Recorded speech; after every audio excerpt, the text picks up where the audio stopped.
Hi everyone, मेरा नाम शिवम डंगवाल है। आज की इस वीडियो में हम सीखेंगे रिफ्रैक्शन फ्रॉम स्फेरिकल सरफेसेस। हम यहाँ पर कंसीडर कर रहे हैं दो ट्रांसपेरेंट मीडियम, एक मीडियम जिसका रिफ्रैक्टिव इंडेक्स n1 है, दूसरा मीडियम जिसका रिफ्रैक्टिव इंडेक्स n2 है।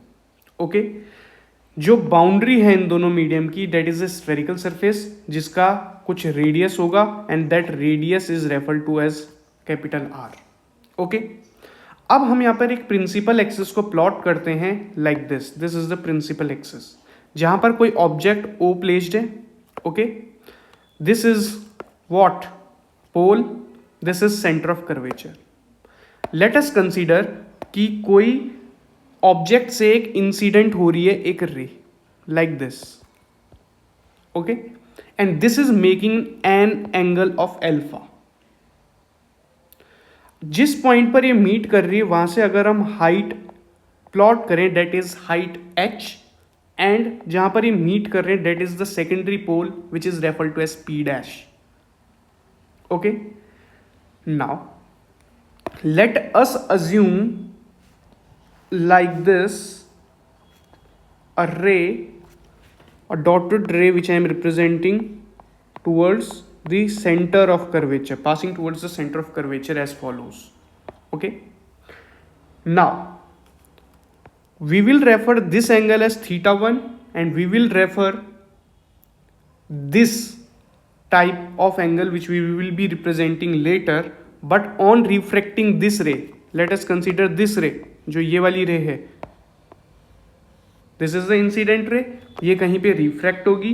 सो लेट अस कंसीडर जो ये रिफ्रैक्ट हो रही है, it is refracting like this in a straight path. Okay, and this is referred to some point, and जो यहां पर जो एंगल प्लॉट होगा that is gamma, and the angle which is here that is referred to as θ2, and the angle which is having at the center of curvature is beta. So where here we have this path as the refracted path, and we have the angles alpha, beta, gamma, θ1 and θ2.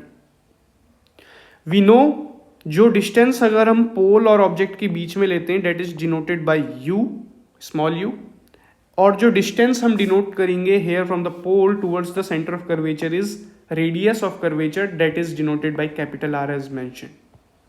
Okay, now here comes mathematical physics, जहां पर हम mathematics के कुछ tools को discuss करेंगे। सो अगर मैं इस तरीके का ट्राइंगल प्लॉट करता हूं जहां पर this is angle, let suppose A, this is angle B, this is angle C. So we know that from the exterior angle property of triangle, that angle C is equal to angle A plus angle B. So this is what? This is basically an exterior angle property which we might have ever discussed in mathematical physics portion. So if we will see here in this particular triangle, like this is forming. This is the triangle, this one. Okay, let me write it as MOC, in triangle MOC. So let us consider in triangle MOC. So what we are expecting, this is the triangle looking like this. Okay, it looks like this. Here object O, okay, here it is M, here it is C, here it is alpha, here it is beta, and this one is θ1.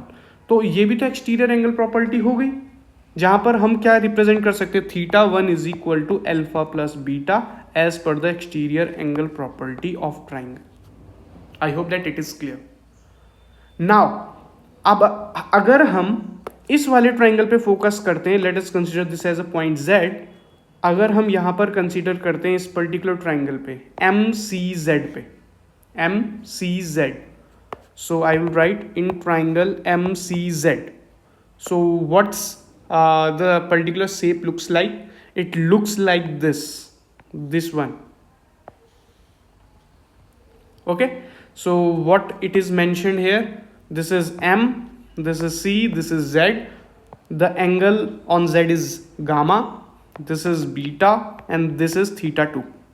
So again we need to apply the exterior angle property.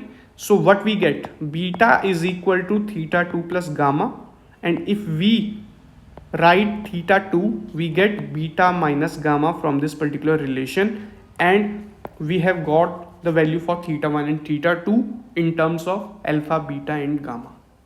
Okay, now what we are assuming that the rays are paraxial, very small making angle, paraxial rays. So here P dash is very close towards the P. So here we can write the several quantities from the particular figure, like tan alpha, tan beta and tan gamma.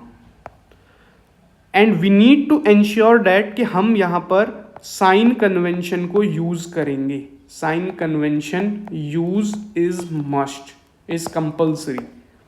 Okay, now अगर हम tan alpha को discuss करते हैं, let I move towards this particular, like अगर हम tan alpha पे discuss करते हैं, अल्फा जो होता है tan alpha. So what exactly is tan? It is perpendicular upon base. So here for the alpha, the perpendicular is this height h and the base is u. So h upon u, but u is towards the left side of the spherical surface. तो हम minus u consider करेंगे. So what we can write? Let us see that tan alpha, basically जो tan कोई भी angle होगा that is denoted by perpendicular upon base. तो हम यहाँ पर tan अल्फा को किस तरीके से रिप्रेजेंट करेंगे, h upon u, but negative u because left side of mirror है, spherical surface, sorry, left side of spherical surface as पर the sign conventions in optics. Similarly, we will see the tan beta component as well. So here comes the beta. Okay, here is the beta. Now tan beta, this again perpendicular is h, and the base here referred to as r, radius of curvature, and it is right to the spherical surface, इसलिए हम इसे positive value consider करेंगे. So h upon positive r. Now we will consider for the case of tan gamma. So here we can see the gamma component as well. This is gamma component.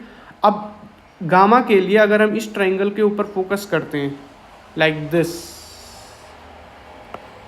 Now this distance जो यहाँ पे image fall करेगा that is denoted by the capital, sorry, small v.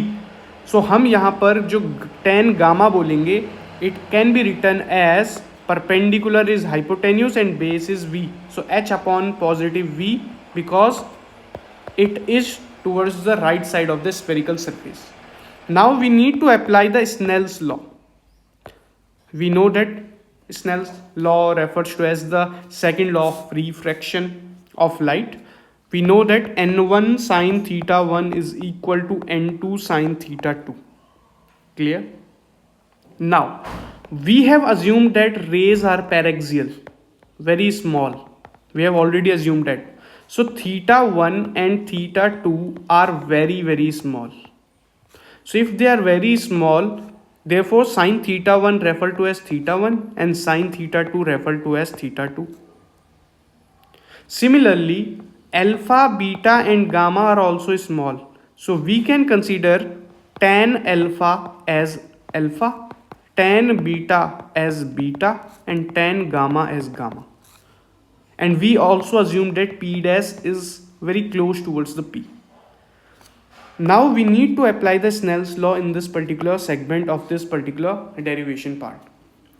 अब हम n1 sin theta 1 को हम किस तरीके से रिप्रेजेंट कर सकते हैं, theta 1 लिख सकते हैं एज पर दिस कंसिडरेशन, तो theta 1. सिमिलरली sin theta 2 को हम theta 2 रिप्रेजेंट कर सकते हैं. नाउ n1 theta 1 को हमने ऊपर एक्सप्रेस किया था in terms of alpha and plus beta. So हम यहाँ पे अल्फा प्लस बीटा लिख देंगे, और n2 थीटा 2 के जगह हमने लिखा था बीटा माइनस गामा, तो हम यहाँ पे क्या लिख देंगे, बीटा माइनस गामा लिख देंगे. क्लियर? नाउ n1, अब जो अल्फा है इसको हम tan अल्फा लिख सकते हैं एज पर द दिस पर्टिकुलर कंसिडरेशन, और बीटा को भी हम ऐसे tan बीटा लिख सकते हैं, N2 बीटा को हम tan बीटा लिखेंगे, गामा को हम tan गामा लिखेंगे। Like N1 sorry tan alpha की वैल्यू हम यहाँ से सब्सटीट्यूट करेंगे, that is h upon negative u, so h upon negative u. tan beta की value h upon R, tan beta की value h upon R and tan gamma की value h upon v. Now अब हम क्या कर सकते हैं, अगर मैं h सब का कॉमन ले लूँ ऐसे बाहर, so it is 1 upon negative u plus 1 upon R N2H 1 upon R minus 1 upon v. और मैं क्या कर सकता हूँ, h से h को डिवाइड करा के कैंसिल कर सकता हूँ। सो मेरे पास N1 अगर मैं 1 अपॉन आर को पहले लिखूँ माइनस 1 अपॉन यू लिख दूँ, it doesn't make any difference. N2 1 upon R minus 1 upon v हम कह सकते हैं। अब मेरे पास क्या बचा, N1 की मल्टीप्लाई अंदर करो, N1 upon R, N1 upon u, N2 upon R, N2 upon v. तो ये मेरे पास रिलेशन आया। क्या मैं इस पर्टिकुलर रिलेशन को ऐसे लिख सकता हूँ, N2 upon v minus N1 upon u is equal to N2 upon R minus N upon R. मैंने सिर्फ रीअरेंज किया है, ऑन रीअरेंजिंग। आप सिंपल इसको इक्वेशन जो फॉर्म वी है इसको रीअरेंज कर सकते हैं and you will get this particular result.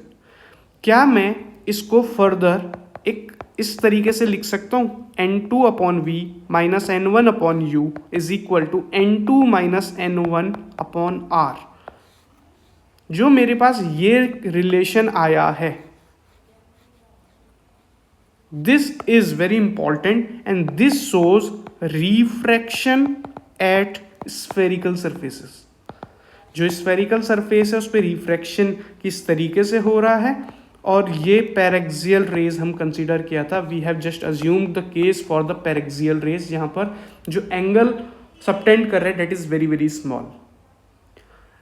अब जो हम ये फॉर्मूला जो हमने डेराइव किया है, this will be very helpful to understand lens maker formula as well, lens maker formula, and it is very important concept when you are understanding the optics branch of physics.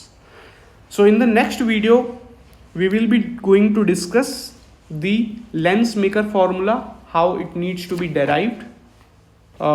So it will be very helpful because we can design a lens of desired focal length and we need to adjust the R1 and R2 value, and with the help of that formula you can just complete the numerical portion as well. So thank you very much for watching this particular video.